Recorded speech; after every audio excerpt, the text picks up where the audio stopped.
lalu, bumi Turki sekali lagi digegarkan dengan serangan bom berani mati. Dalam insiden di Ankara, 28 terkorban, manakala 61 lagi cedera apabila sebuah kereta yang membawa muatan bahan letupan meletup. Kejadian berlaku berhampiran ibu pejabat tentera dan bangunan-bangunan milik kerajaan. Serangan dipercayai disasarkan ke arah konvoi bas tentera yang sedang berhenti di persimpangan lampu isyarat.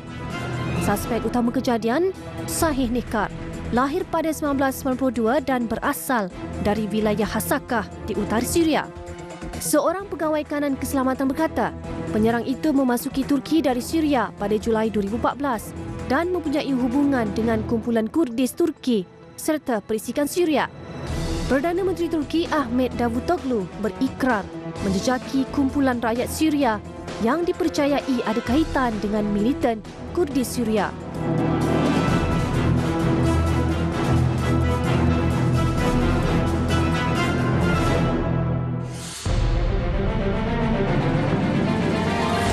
Sehari kemudian, satu lagi serangan bom terjadi.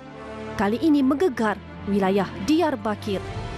Insiden di wilayah tenggara Turki mengorbankan 6 anggota keselamatan yang sedang dalam operasi menjejaki dan menghapuskan periuk api. Seorang lagi mangsa dilaporkan cedera parah. Penyerang dipercayai meletupkan bom buatan sendiri menggunakan alat kawalan jauh. Pakar hubungan antarabangsa Turki berpendapat kedua-dua serangan ini adalah bukti krisis Syria telah mula menular dan memberi kesan terhadap Turki.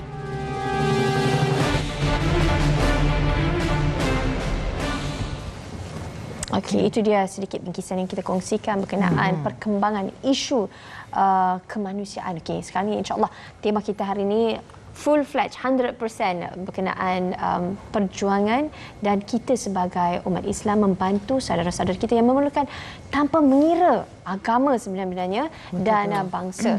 InsyaAllah. Dan kita daripada TV Al-Hijrah di program Assalamualaikum ni kita harap dengan usaha kecil kami dapat bagi kesedaran kepada penonton-penonton Assalamualaikum. Dan seterusnya ini satu lagi saluran yang memang kita boleh percayai jangan ragu-ragu dan untuk yang menyalurkan bantuan.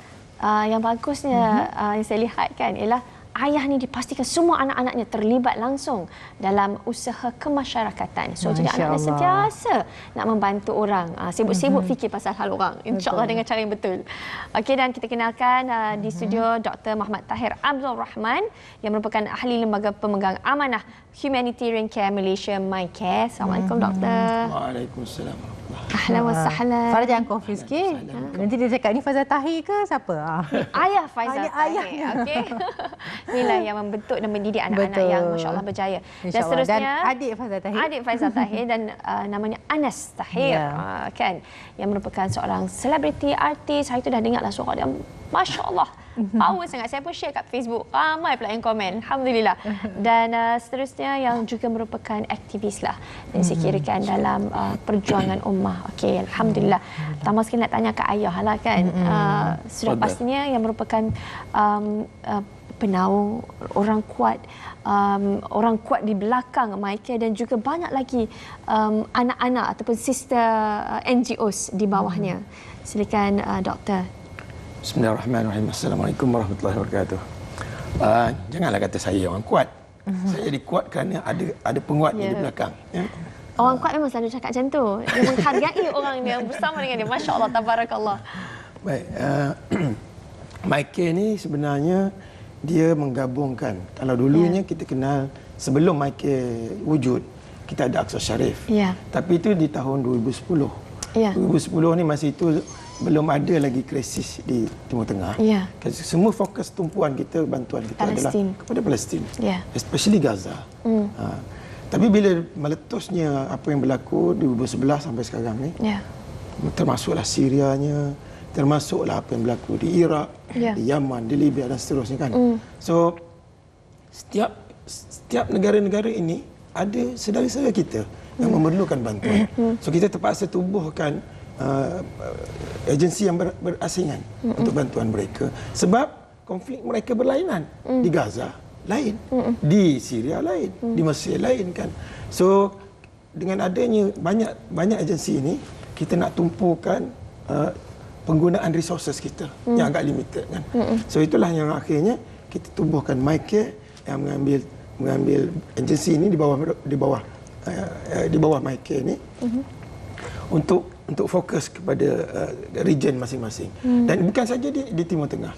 Kita juga terlibat dengan di negara-negara lain yang berhampiran dengan kita. Di Rohingya, di Myanmar, di Nepal baru ini, di Filipina, Typhoon kita pergi ke sana. Dan di dalam negara juga kita ambil juga kesempatan untuk membantu. Kita membantu banjir di Kelantan. Kita juga di sana bersama-sama dengan Air Bantu yang juga di bawah Ikram. Dan di Sarawak baru ni pun kita ada bantuan yang sampai ke sana. Saya harap itu boleh menjelaskan sikitlah gambaran apa itu MyCare. Okey. Dan pelibatan Anas pula macam mana? Bismillahirrahmanirrahim. Assalamualaikum. Saya kalau nak ikutkan penglibatan dengan MyCare ni tak adalah sebesar macam abang saya dan kawan-kawan abang saya macam Muaz Zulkifli, Aizat Hamdan, yang mana dia orang sendiri dijemput dan pergi lihat sendiri dengan mata sendiri keadaan kat Syria kan apa semua. So far saya hanya dapat memberi bantuan kecil-kecilan. Hanya dekat Malaysia, contoh macam mungkin saya minta sumbangan kewangan kan, ataupun saya juga ada terlibat secara langsung ada menciptakan lagu bersama saudara Kausar untuk winter relief baru ni. Yang dipersembahkan di sini tempat hari? Yes, betul. Ya. Bukan tak sempat belum lagi. And insya-Allah untuk MyCare pun tengah macam nak melamar kami untuk buat satu lagu tema untuk dia orang. Okey. Dalang-alang sebutkan lagu tentang winterization dan tema kita pun pada hari ini adalah tentang kemanusiaan. Boleh tak Anas nyanyikan sedikit lagu tu? Allah Akbar, saya pun tak ingat saya rasa. Saya betul tak ingat saya. Langsung tak ingat? Sikit-sikit. Saya tak ingat, tapi tajuk lagu tu Ini Kisah Mereka. Okey, bila ingat nanti bagi tahu. Tapi dah masuk recording dah. Dah siap dah semua. Okey, insya-Allah. Maknanya betul-betul fresh ni, belum buat persembahan kat luar tu yang tak ingat tu kan. Baru je nak Okey, dan nanti kita selalukan kena request ni untuk buat persembahan kat sini. Yes, insya-Allah. Baik, kita berbalik kepada Dr. Tahir kan. Dan saya kira bila dalam keadaan masyarakat kita sekarang, kita pun tahu keadaan senario ekonomi kita, keadaan bila saya bercakap dengan kawan NGO kata wah, it's very difficult now, challenging times. Okey, walhal di luar sana kemanusiaan, isu kemanusiaan lagi challenging. More challenging. Jadi macam mana doktor handle keadaan ini? Soalan biasa tu. Sebenarnya saya pernah juga disoal mengapa kita sibuk dengan di Syria, di luar sana di Gaza, sedangkan dalam negara kita pun masih ada baru ni ada timbul isu mahasiswa kita kelaparan. Tapi bagi saya kita tengok macam ni lah.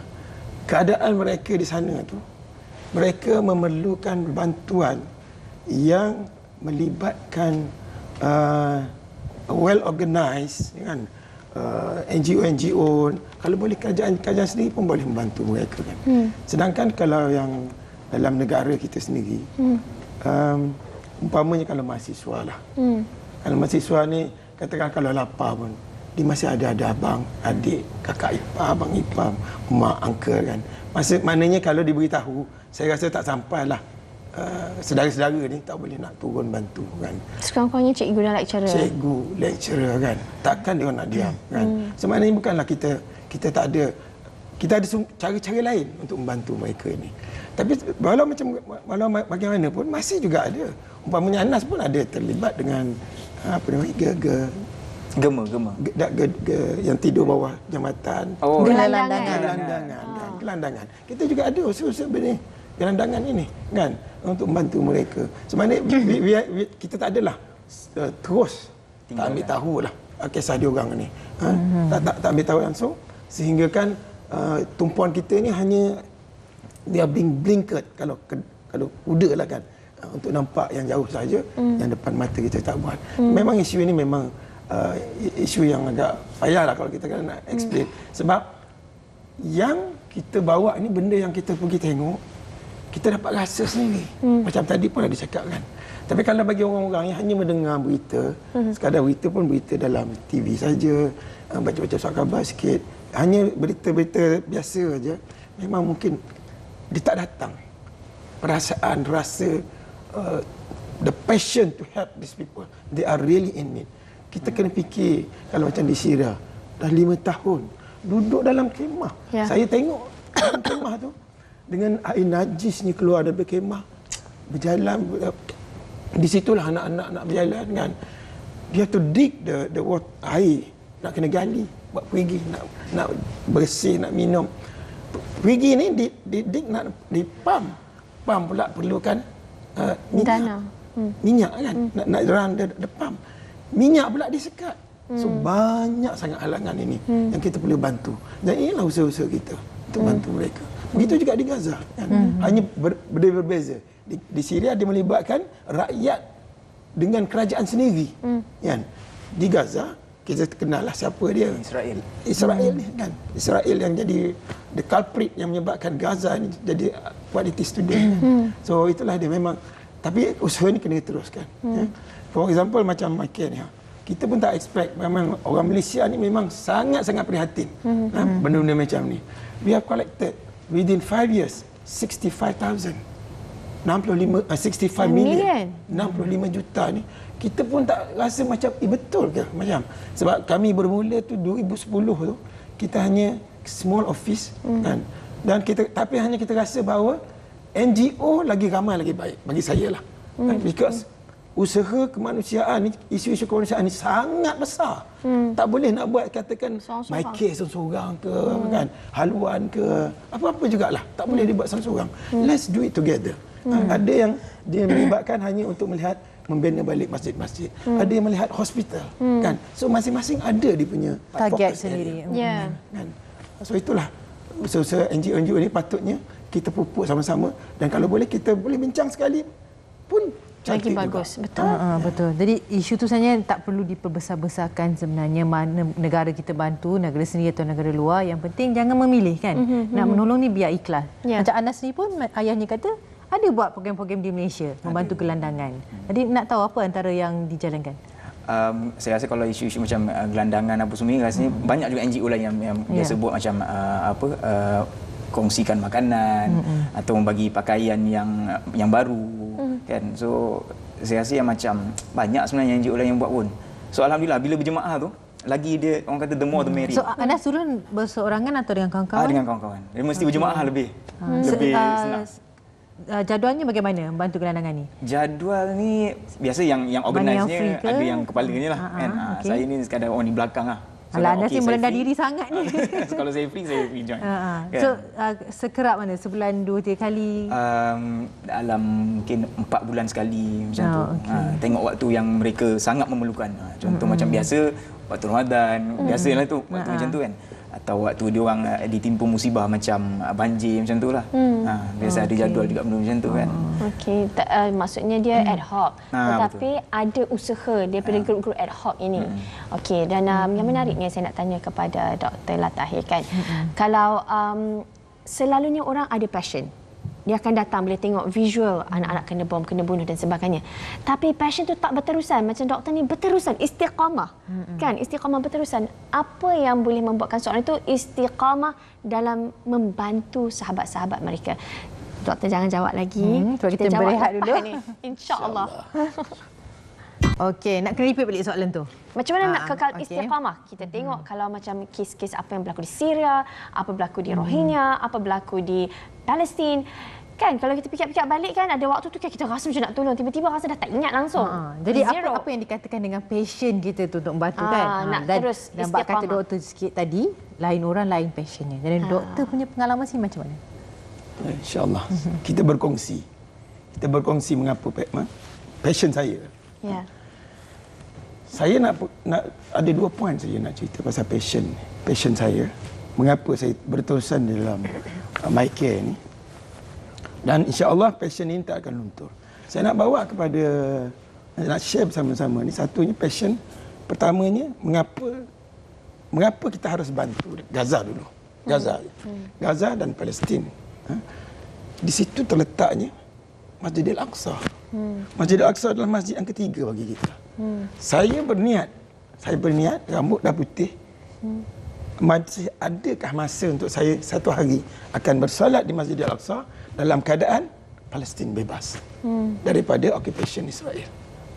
Selagi benda itu tidak berlaku, saya tak akan berhenti passion itu. Maknanya I will help the people who wants to help to bebaskan Palestin.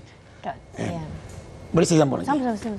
Dan kita kena ingat, kalau masih ada yang orang yang selepas buat 5 tahun, 10 tahun, dia rasa tak nampak pun solution, tak nampak the end of the tunnel. You must remember, Palestin yang berjuang itu dikeluarkan daripada bumi Palestin tahun 48, dah masuk 68 tahun. Lebih lama daripada usaha kita. Kan? Dan juga saya nak bawa lagi satu, ini patutnya mungkin tak terlibat dengan okey, lagi satu pasal Palestin lagi. Kita kena ingat bahawa kalau sekarang ni kita juga ambil tahu pasal apa yang berlaku di Syria. Kita ingat masa Salahuddin Al-Ayyubi. Dia nak masuk, nak membebaskan Masjid Al-Aqsa itu, bukannya dia masuk terus ke Palestin. Dia bebaskan dulu kiri kanan dia. Termasuk Syria. Di Egypt pun sekarang keadaannya memerlukan bantuan kita. Kan? Dan kita ingat juga, kita kena ingat passion mengapa umat Islam dulu ni hebat. Saya nak ambil Sultan Muhammad Al-Fatih, Sultan Ahmad Al-Fatih. Bukannya Rasulullah sebut dalam hadis tu baru 10 tahun lepas.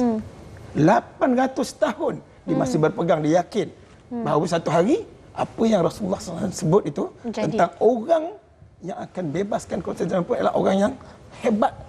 Di belakangnya ada army yang hebat. Kan? And I want to be that person. See? 800 years. 800 tahun bukan satu masa yang pendek. Kalau orang, 800 tahun memang ini Rasulullah ni mungkin agaknya ada silap sikit kot ni hadis. Tapi benda tu berlaku, dia yakin dan akhirnya dia menjadi orang yang membebaskan Konstantinopel, Istanbul hari ini. Kan? So ini adalah antara mungkin 2 poin lah kalau saya nak cerita. Mengapa kita kena ada passion. Kan? Kita tak boleh, kalau kita katakan sudah ada janji bahawa satu hari Palestin akan bebas. Kita tak ada patut rasa ada ragu dalam diri kita ni. Benda ni mungkin tak berlaku katnya. Dah berapa tahun dah bantu di Gaza ni, tak nampak apa pun. There's no solution. There's no end to it. So, marilah sama-sama kan. Bagi mereka yang rasa dulu ada passion dan sekarang dah kurang passion, kita kembalikan balik. Ingat balik apa yang berlaku. Bagaimana pembebasan Konstantinopel, Istanbul. Okey. Kalaulah ada yang mengatakan pula itu isu politik dalaman mereka. Janganlah kita sibuk-sibuk sebab memang saya pun pernah dikatakan begitu kepada saya. Itu adalah isu dalaman, internal domestic issue Palestin. Jadi jangan kita nak sibuk-sibuk. It's not a religious issue, it's a political issue. Sambung lagi. Sikit. Rasulullah kata apa? Kita ni kan satu ummah. Siapa sebenarnya yang menjadikan kita ni dia panggil state Al-mu'min lil-mu'min kal-bunyan yashuddu ba'dahu ba'dan. Ya, betul kan. Maknanya seorang mukmin dan seorang adalah seperti bangunan. Ada satu badan kan. Yang menjadikan kita ni hari ni rasa ini badan lain, tangan lain, kaki lain, ini adalah kerja-kerja orang yang memang nak membahagi-bahagikan kita. Supaya kalau kita sakit kat jari tak terasa di tempat lain kan. Dan usaha ini setakat ini berjaya. Kita nak kembalikan balik benda ini. Kita nak kena rasa, dan ini tanggungjawab kita, bahawa siapa juga yang berlaku daripada ummah kita ini adalah kita bertanggungjawab. Kan? Tak kira lah dia tu berada di Rohingya, berada di dalam negara kita sendiri, walaupun jauh di Antartika. Kalau masih ada ummah kita di sana, kita bertanggungjawab. Kan? Maknanya kita adalah jauh sangat ke this is between them. Dan kalau di Syria katakan, kalau katakan konflik, internal konflik, kalau di Gaza, there is not internal conflict. There is an occupation. Satu penjajahan. Kalau di Syria, di antara sebuah rejim kerajaan yang teramat zalim. Bukan zalim sikit-sikit, teramat zalim. Sanggup melihat rakyatnya diderita, dibunuh, disuruhnya la ilaha illa Bashar. Astagfirullah. Kan? Di mana Islamnya? Di mana konflik dikatakan ini adalah konflik Islam dengan Islam? Di manakah dikatakan ini konflik dalaman sahaja? Apabila rakyat ni dizalimi, dibantu dengan oleh pihak-pihak Syiah di luar, pihak-pihak sosialis di luar, Russia, China is helping, Hizbullah dan Iran membantu untuk menindas rakyat dia sendiri, dan dia boleh boleh buat benda macam ni. Bashar Assad. Allah Alam. Anas melihat semangat dan juga passion ayah ni. Saya tambah sikitlah. Sebab dalam Allah turunkan Quran pada Nabi juga ada firman, innamal mu'minuna ikhwah. Yang mana kita ni Muslim ni bersaudara, mukmin ni bersaudara. Sedangkan Nabi sini mengajar kita kalau saudara kita bersin pun kita kena jawab. Ya, kan? betul. So kita benda macam tu kita tak patut letakkan macam Kak Farah kata tadi ini internal konflik apa semua kan. Tak boleh macam tu pasal kita ni bersaudara. So soalan Irma tadi Melihat semangat dan juga passion ayah. Sebenarnya saya nak tirulah. Saya bangga lah. Takkan tak ada anak yang tak bangga dengan ayah macam ni kan. Tapi saya rasa macam saya umur dah 33 kan. Tapi saya takut tak mampu nak buat macam ayah saya. Sedih sikit ni. Sebab dah 25 macam ni kan. Tak apa. Masa tu sentiasa ada. InsyaAllah. Tak pernah ada istilah terlambat. Betul lah ya? Never too late to start, never too early to delay. Itu pegangan saya. Cuma sekarang saya rasa macam tak mampu lagi kan. InsyaAllah. Saya takut terlewat kan. Kadang-kadang usia kita tak tahu kan. Betul. Maut tu datang bila-bila. Tapi saya kira satu lagi angle yang kita boleh bincangkan tentang isu kemanusiaan ialah didikan ibu bapa. Saya kira itu memiliki peranan yang sangat penting dan saya rasa suka melihat apa yang Anas katakan tadi, you are inspired by your father kan. Jadi macam doktor sendiri, bagaimana doktor memastikan, sebab kita selalu buat parenting issues, anak-anak yang tak bertanggungjawab isunya ataupun yang nakal, yang macam-macam lah. Tapi bagaimana doktor sendiri melahirkan anak-anak yang walau ke mana mereka pergi akhirnya visi mereka jelas? Saya rasa ini melibatkan sharing lah. Sharing dan sharing ni dia saya masih ingat kalau kita orang Melayu ni, orang Melayu ni kalau makan dia tak boleh banyak bercakap kan. Tapi bagi saya kalau dengan anak-anak ni saya rasa time makan adalah satu platform untuk kita bersharing kan. Contohnya kalau masa makan tu, masa itulah kalau kita tengok anak kita makan membazir, kita boleh cerita tentang keadaan bagaimana tempat lain makanan tak cukup kan. Dan kita akhirnya mereka expose benda ni dan dia dapat rasa kan. Dan luxury kepada anak-anak is not something yang saya bagi dengan senang lah. Walaupun I can afford, kita kena ada hard juga kan. Kita kena ada benda yang kita kena ada hard kan, makna even though I can afford, but this is what I would give kan? Bawah pada apa yang kita afford. Ini bukanlah I'm not the perfect parent kan? Dan kalau kita sentiasa bercakap, sentiasa expose apa yang berlaku di Gaza, di Syria semua ni dengan anak-anak daripada kecil, akhirnya mereka akan termasuk dalam berada dalam jiwa mereka juga. Mereka berfikir kan. So kalau ada video-video tu kita sama-sama share, especially today with the WhatsApp dengan Telegram, Facebook semua ni kita share. Macam doktor lihat jiwa humanitarian tu dalam anak-anak tu nampak tak masa dia kecil? Secara ringkas. Ataupun masa besar baru nampak? Saya sendiri pun sebenarnya taklah terus kan. Hanya saya terlibat ni daripada zaman student masa di UK dulu.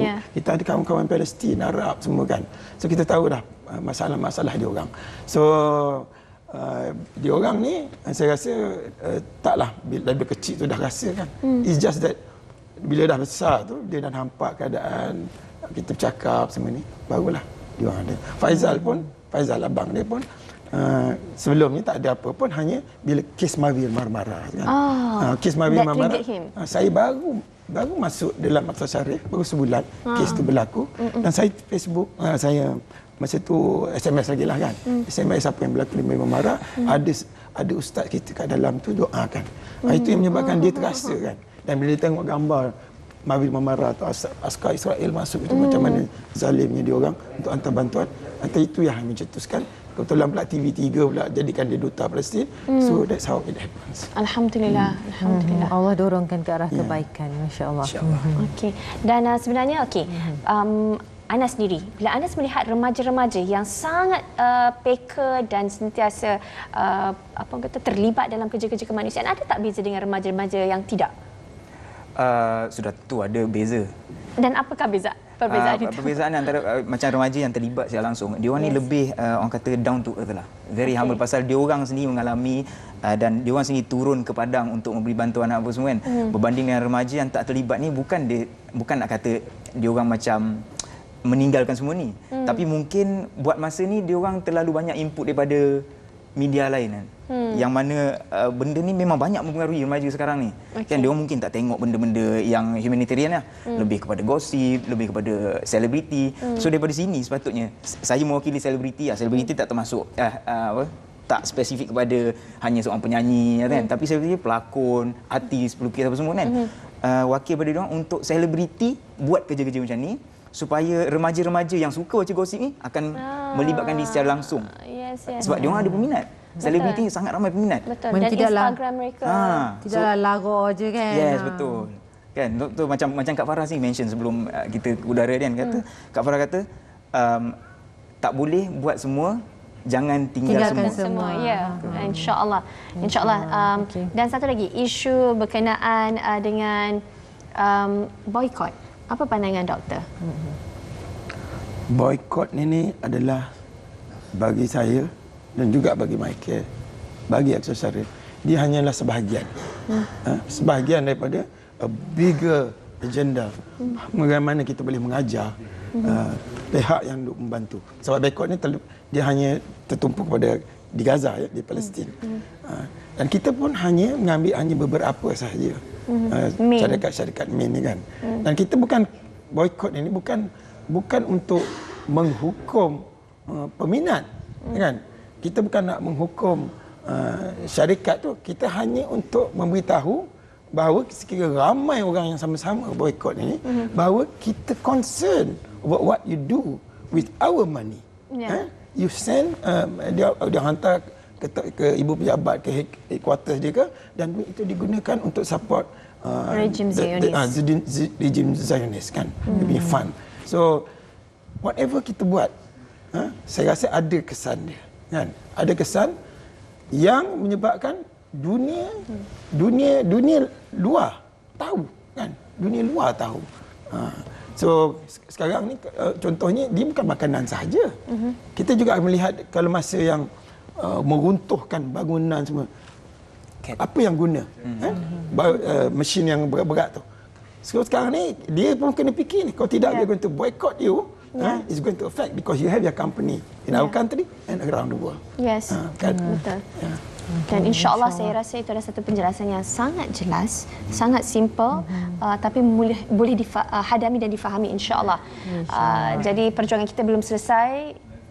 Keep it up. Don't give up, insya-Allah. Dan pastinya setiap bantuan kita buat tu jangan berkira-kira, jangan menimbulkan sebarang isu orang kata yang kita memilih tentang agama saja, bangsa saja. Sebenarnya siapa yang kepayahan, siapa yang memerlukan kita perlu bantu. Tapi pastikan saluran yang betul. Jangan pula duit itu digunakan untuk membeli kereta mewah. Masya-Allah. Dan kita ucapkan berbanyak tahniah kepada MyCare dalam usaha yang dijalankan, dan kita sentiasa mendoakan semoga setiap urusan MyCare dipermudahkan Allah. Insya-Allah, insya-Allah. Jazakallah khairan kathiran Dr. Tahir dan Anas, insya-Allah.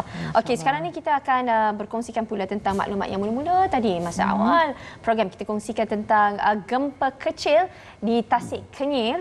Okey, saya pasti ramai pun nak tahu apa yang berlaku, ada tak lagi gempa susulan. Insya-Allah di talian kita akan bersama dengan Dr. Rosaidi Cik Abbas yang merupakan pengarah bahagian geofizik dan tsunami Jabatan Meteorologi Malaysia. Okey. Assalamualaikum warahmatullahi wabarakatuh. Waalaikumsalam warahmatullahi wabarakatuh. Doktor, apa khabar? Khabar baik. Alhamdulillah. Semua okey? Alhamdulillah. Semua okey sekarang, okey, semua under control. Okey, under control. Jadi kita nak sebelum under control tu sebenarnya apa yang terjadi? Ya. Okey.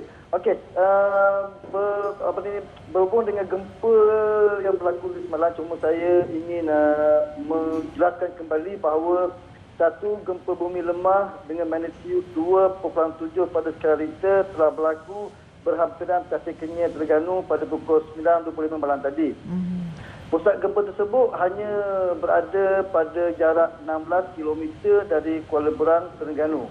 Setakat ini tiada sebarang kerosakan dilaporkan, dan kita menjangkakan bahawa tiada kerosakan berlaku oleh kerana gempa tersebut hanya bermagnitudo 2.7 pada skala Richter. Untuk makluman, sebenarnya kawasan Tasik Kenyir dan sekitarnya pernah mengalami gempa bumi sejak tahun 1984 lagi. Dalam skala berapa? Ya, sehingga hari ini sejumlah 27 gempa bumi telah berlaku di Tasik Kenyir dan sekitarnya. Magnitudo paling besar pernah direkodkan pada tahun 1984 dengan magnitudo 4.6 pada skala Richter. Besar juga. Okey. Dan bolehkah kita tahu antara faktor berlakunya gempa kecil tu? Okey. Sebenarnya di berhampiran Tasik Kenyir itu ada yang kita namakan sebagai fault line, iaitu tempat berlakunya gempa bumi. Tetapi untuk apa yang berlaku malam tadi berhampiran dengan Tasik Kenyir di sebelah timur, kita menjangkakan ianya berlaku disebabkan oleh tekanan air di dalam Tasik Kenyir tersebut. Ya, apabila berlaku tekanan, batu batan di bawah dan sekitar Tasik Kenyir itu akan terganggu dan akan cuba untuk menjadi stabil dengan melepaskan tenaga melalui gempa bumi. Okey. Jadi dalam proses untuk memastikan risikonya berkurangan, ada tak kemungkinan gempa-gempa susulan akan berlaku di situ dan apa yang patut penduduk tempatan lakukan? Okey. Oleh kerana gempa tersebut disebabkan oleh tekanan akibat daripada air yang ditakung dalam Tasik Kenyir tersebut, kita tidak menjangkakan gempa susulan, tetapi gempa bermagnitudo tidak melebihi 5 pada skala Richter boleh berlaku di Tasik Kenyir, di sekitar Tasik Kenyir, pada bila-bila masa.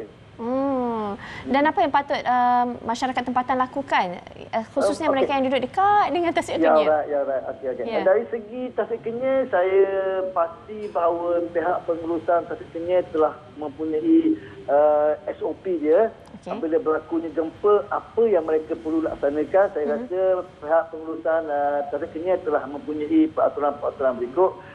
Cuma di sekitar Tasik Kenyir, oleh kerana agak jauh daripada Tasik Kenyir, sekitar 20 km daripada Tasik Kenyir, kita menjangkakan tidak ada apa-apa yang perlu dirisaukan oleh penduduk-penduduk di sekitar Kuala Berang contohnya, Kuala Terengganu contohnya, kerana jaraknya yang jauh. Dan magnitudo yang berlaku pun tidak melebihi 5 di sekitar Tasik Kenyir tersebut. Okey, alhamdulillah. Okey, tapi cumanya pastinya ada sedikit kerisauan. Kita bukan sering menghadapi keadaan gempa. Jika berlaku panik, macam mana nak mengatasi panik tu? Dan apa yang patut mereka lakukan kan?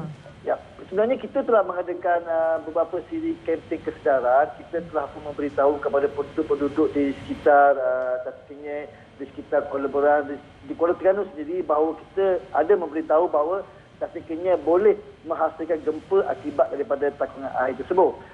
Tapi oleh kerana magnitudo tidak melebihi 5 pada skala Richter, kita memberitahu kepada penduduk di sana hanya berwaspada sajalah. Tidak ada apa-apa yang merisaukan yang boleh meruntuhkan bangunan contohnya, mungkin tidak akan berlaku lah. Okey. Dan sekiranya katakanlah kemungkinan berlakunya gempa yang boleh mengakibatkan kerosakan kepada Tasik, adakah pihak meteorologi akan memaklumkan di website agar penduduk setempat tu boleh sentiasa berwaspada, boleh akses internet, boleh akses website untuk mengetahui perkembangan sekitar? Ya. Kita sentiasa mengemaskini segala maklumat di laman setawan kita www.mat.gov.my. Sebarang kemas kini kita akan laporkan.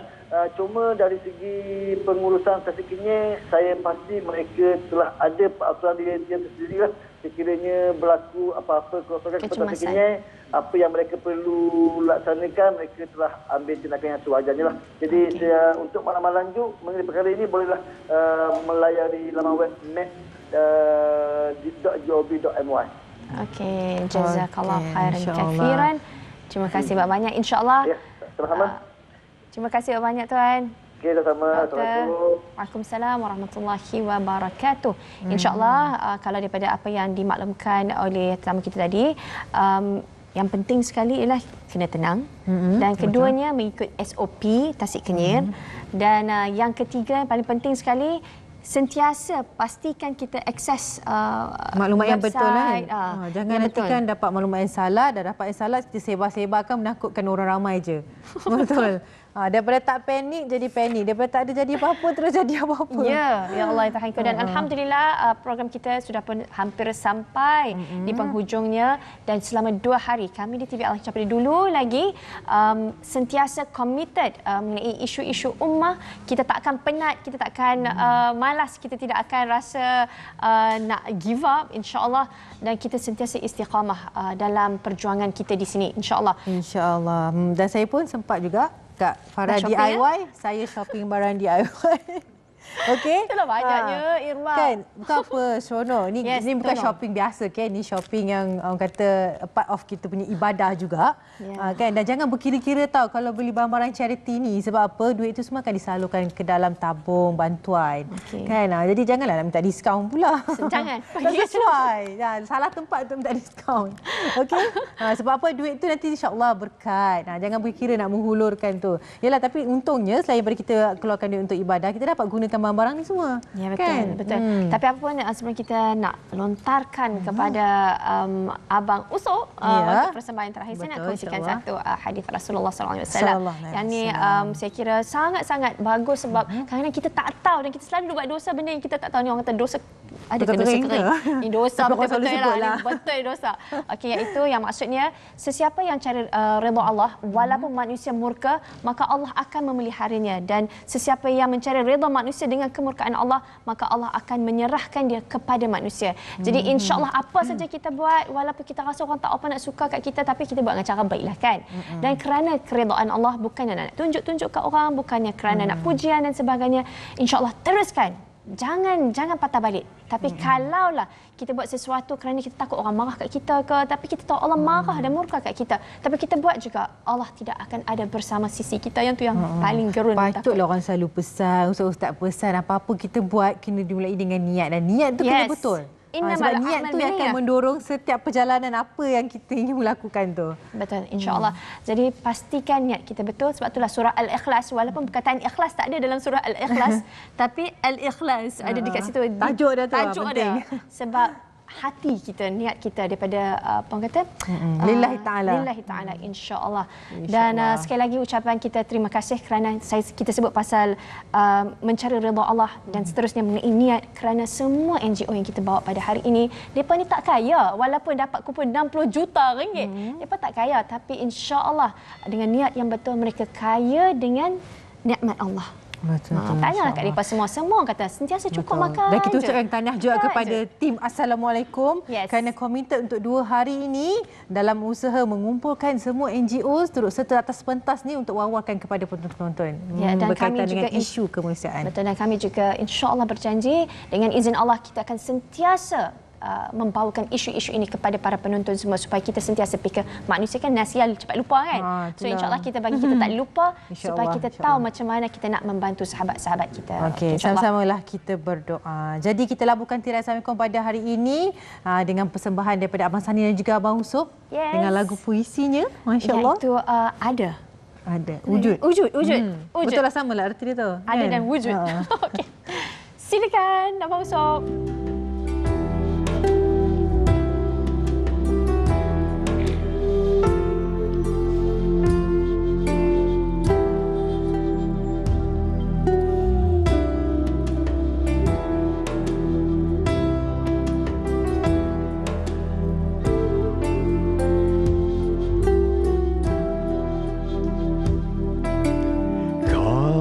Dan kewujudan kami sebenarnya adalah ketidakwujudan. Kamu kewujudan mutlak yang menzahirkan yang fana.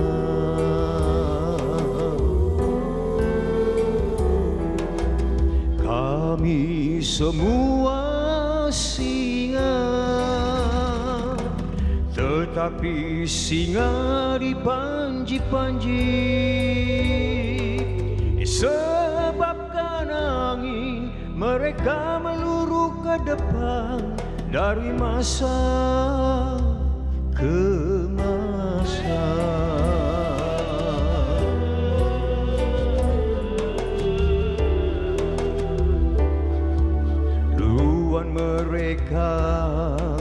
ke depan kelihatan, sedangkan angin tidak kelihatan.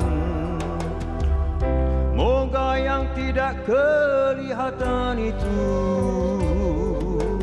tidak menjauhi kami.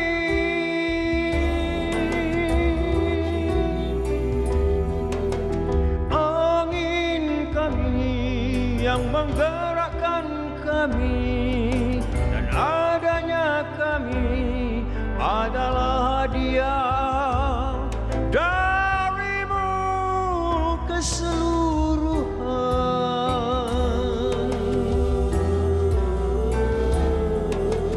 Wujudan kami adalah daripada kamu yang membawa kami kepada Adam, kepada